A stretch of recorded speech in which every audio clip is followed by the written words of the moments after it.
कम है और वजन ज्यादा है, उड़ने में मुश्किल होगी। ये देखिए जरा, सपाट ऊपर उड़ने की स्पीड है 12 मीटर प्रति सेकंड और इधर सपाट ऊपर उड़ने की स्पीड है 10 मीटर प्रति सेकंड, यानी उड़ने की स्पीड में भी भारत का जो हेलीकॉप्टर है कहीं आगे।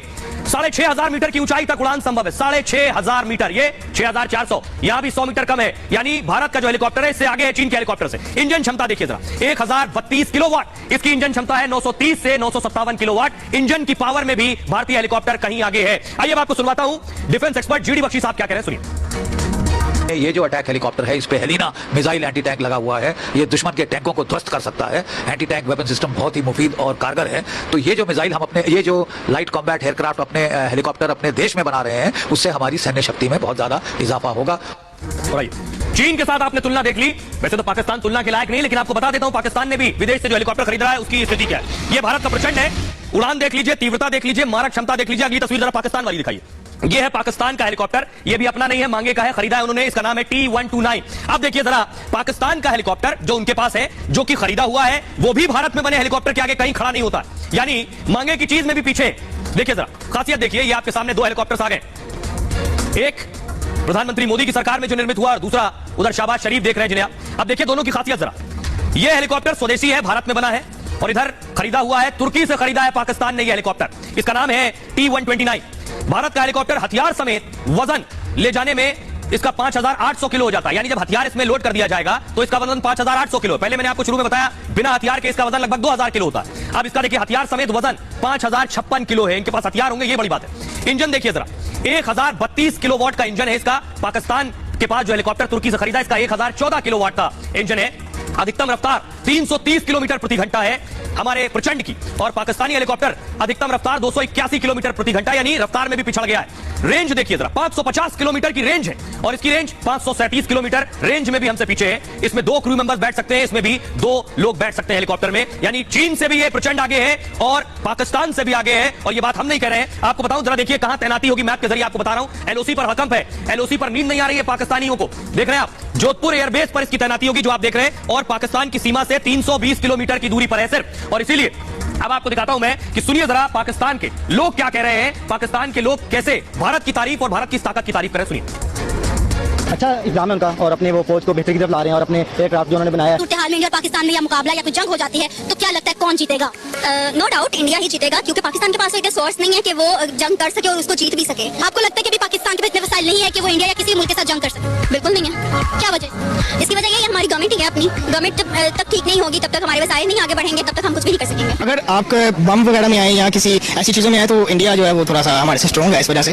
तो मेरा ख्याल है कि अगर इंडिया अपनी तरफ से बम वगैरह फेंकेगा तो पाकिस्तान जो है वो हो सकता है। मुकाबला जो है ना वो अगर देखा जाए ऑन ग्राउंड देखा जाए तो वो एक बड़ा मुल्क है, हमारा मुल्क छोटा है, ठीक है, उस लिहाज से देखा जाए तो थोड़ा सा मुश्किल लगता है। तो पाकिस्तानियों को आपने सुन लिया कि भारत की ताकत की तारीफ कर रहे हैं, प्रधानमंत्री मोदी की तारीफ कर रहे हैं, वो भी मानते हैं कि भारत कहां खड़ा है और पाकिस्तान कहां मौजूद है। लेकिन आपको मैं बताने जा रहा हूं कि आखिर इस हेलीकॉप्टर की जरूरत क्यों पड़ी। देखिए जरा, आप देख रहे हैं, इस तस्वीर को देखते ही आप समझ जाएंगे कि मैं बात करगिल की कर रहा हूं। करगिल की चोटी पे हमारे जवान है। दरअसल जब करगिल का वॉर हो रहा था तो हमारे पास हेलीकॉप्टर नहीं था, यहां तक जाने के लिए हेलीकॉप्टर नहीं था, और यही वजह थी कि इस प्रचंड की जरूरत थी कि आगे कभी ये परिस्थिति हो जाए तो हमारे पास हेलीकॉप्टर तो होना चाहिए। अब देखिए जरा, ये आप देख रहे हैं, ये स्थिति थी। अब मैं आपको बता रहा हूं कि आखिर इस हेलीकॉप्टर की जरूरत क्यों पड़ी। वहां ग्राफिक दीजिए वॉल पर।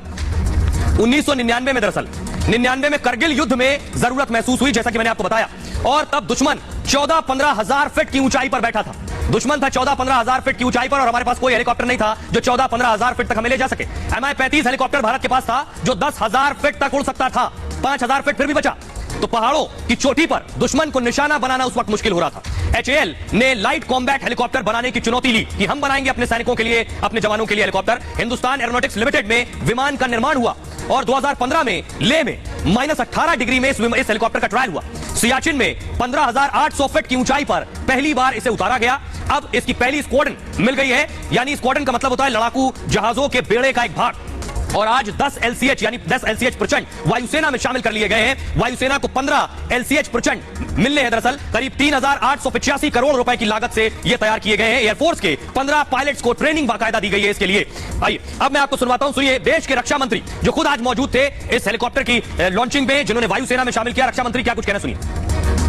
Light combat helicopter indigenous helicopter है और यह कारगिल से लेकर कन्याकुमारी तक किसी भी टेरेन में फ्लाई कर सकता है, कहीं भी फ्लाई कर सकता है, रात को भी फ्लाई कर सकता है, दिन में भी फ्लाई कर सकता है, वर्षा हो रही हो तब भी यह फ्लाई कर सकता है और साथ ही साथ अपने टारगेट को अटैक करने की भी क्षमता इस लाइट कॉम्बैट हेलीकॉप्टर में है। यह दुनिया के जितने भी इस प्रकार के हेलीकॉप्टर्स हैं उनमें एक बेहतरीन यह लाइट कॉम्बैट हेलीकॉप्टर है। इसमें मिसाइल के द्वारा भी मार सकता है, अन्य भी बहुत सारे दूसरे इक्विपमेंट्स हैं जिनके द्वारा भी यह अटैक कर सकता है। अटैक उसी पर करेगा जो कि भारत का दुश्मन हो।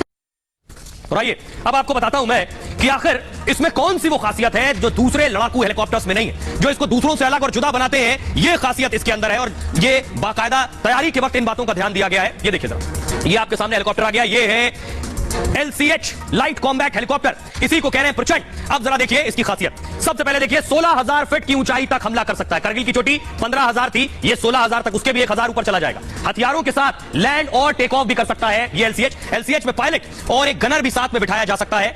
1430 हॉर्स पावर वाले 2 इंजन इसके अंदर लगे हुए हैं। खाली हेलीकॉप्टर का वजन 2250 किलोग्राम का है दरअसल। अब खासियत बहुत ध्यान से देखिए। अब मैं आपको आगे की तरफ दिखा रहा हूं। ये जो आप आगे देख रहे हैं, ये जो आप आगे देख रहे हैं एरो के जरिए, इसे कहते हैं EO पॉड यानी इलेक्ट्रो ऑप्टिकल। इलेक्ट्रो ऑप्टिकल क्या है?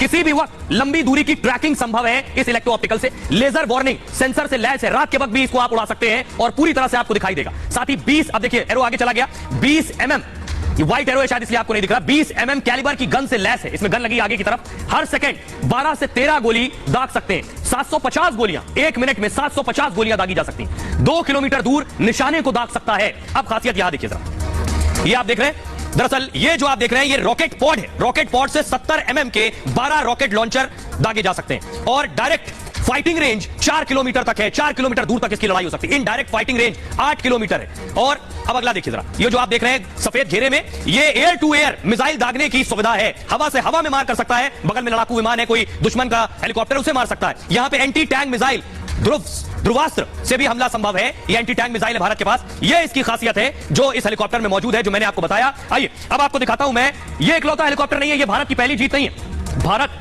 अब वो देश है जिस बात को मैं बार बार कहता हूं, जब भारत आजाद हुआ तो हिंदुस्तान में सुई भी नहीं बनती थी। आज INS विक्रांत भारत में तैयार हुआ। ये देख रहे हैं, पानी का बाहुबली जो है वो हिंदुस्तान में बना है। ये देश के लोगों के लिए फख्र की बात है। अगली तस्वीर दिखाइए जरा, ये तेजस जो आप देख रहे हैं लड़ाकू, ये भी स्वदेशी है। तो अब भारत जो जहां सुई नहीं बनती थी, आज जंगी जहाज बन रहे हैं। यही प्रधानमंत्री नरेंद्र मोदी की ताकत है। उनका पहला मकसद था कि भारत जो हथियार विदेशों से खरीदता है, हथियार के लिए विदेशों की तरफ देखता है, वो कम से कम खत्म होना चाहिए। हम अपने पैरों पर तभी खड़े होंगे जब अपने हथियार खुद बनाएंगे।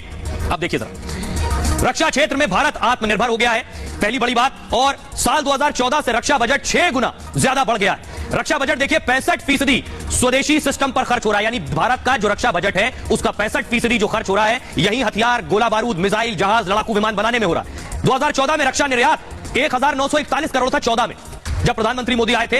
अब 2021-22 में रक्षा निर्यात 11,600 करोड़ का निर्यात, समझ रहे हैं? जो हम यहां से विदेश में बेचते थे हथियार, पहले वो 1,000 करोड़ का था 14 में। मोदी के आने के बाद अब वो 11,000 करोड़ के हथियार हम बेच पा रहे हैं। रक्षा आयात में लगभग 21% की कमी आ गई है। 21% हथियार अब हम कम खरीद रहे हैं विदेशों से। रूस से आयात में 23% की गिरावट आ गई। रूस से हम बहुत हथियार खरीदते थे, उसमें भी 23% की कमी आई। अब 70% रक्षा उपकरण देश में ही बन रहे हैं। यह है भारत की ताकत। सेना के पास 300 से ज्यादा स्वदेशी हथियार मौजूद है। आकाश मिसाइल का भारत में बाकायदा उत्पादन हो रहा है।